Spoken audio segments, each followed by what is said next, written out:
ভাই এরকম নেই।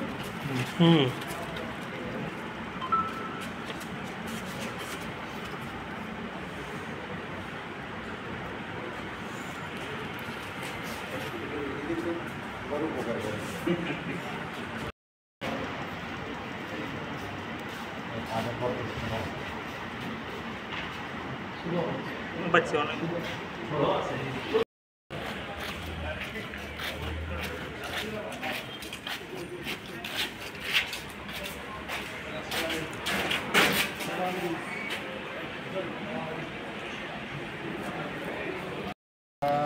কৃষ্ণা অভয়ারণ্য রাজনগর রেঞ্জ।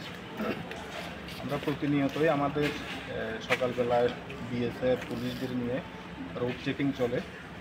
তো আজকে প্রায় 10-12 দিন ধরে আমাদের রুট চেকিং চলছিল। তো 10-12 দিন পরে আজকে আমরা একটা সফলতা পেয়েছি।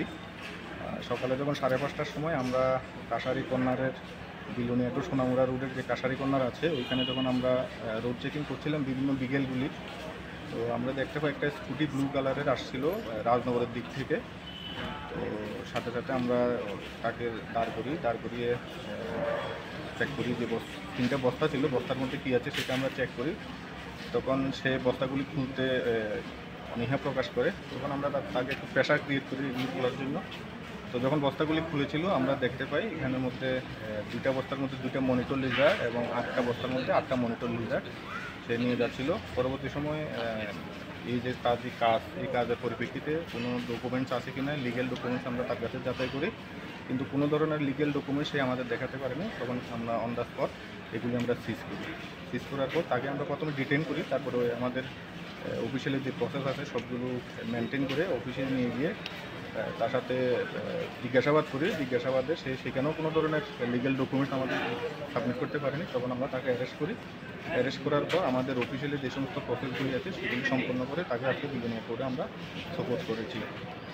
যে অ্যানিমেলগুলি সে ইলিগালি বিজনেস করার জন্য নিয়ে যাচ্ছিল, ট্রেনিং করছিল, সেগুলি আমাদের wildlife protection act 1972 schedule 1-এর পার্ট 2 অ্যানিমেল, যেগুলি একটা এলিফ্যান্ট এবং টাইগারের সমতুল্য, এবং সেইগুলি বিক্রি করার ফলে অবৈধভাবে বিক্রি করার ফলে আমাদের যে পরিবেশ এবং ইকোলজিক্যাল যে ব্যালেন্স আছে সেটা নিশ্চয়ই নষ্ট হচ্ছে।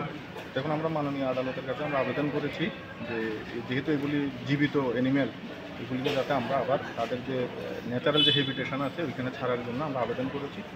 এখন দেখি আমাদের আবেদনের সাথে মাননীয় আদালত এই অ্যানিমেলগুলো কোনখান থেকে আসছে।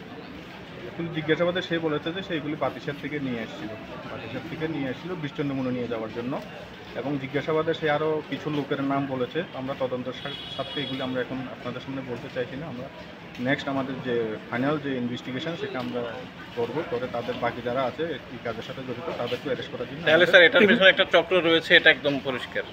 এমনই আমাদেরও হচ্ছে যে এমনই হয়তো একটা চক্র থাকতে পারে। আমরা চেষ্টা করছি কারা জড়িত হবে সবকে ধরা হবে এবং পরবর্তী সময় আপনাদেরকে জানিয়ে দেওয়া হবে। মোট কয়টা? মোট 10টা ধরা হবে। এর বাজার মূল্য কত? অ্যাকচুয়ালি বাজার মূল্য তো এখন তারা কত করে বিক্রি করে বা এটা তো আমরা জানি না, কিন্তু আপনি যদি পরিবেশ এবং ইকোলজিক্যাল ব্যালেন্স যদি বলেন তাহলে এটার বাজার মূল্যায়ন করা সম্ভব। ঠিক আছে, ধন্যবাদ।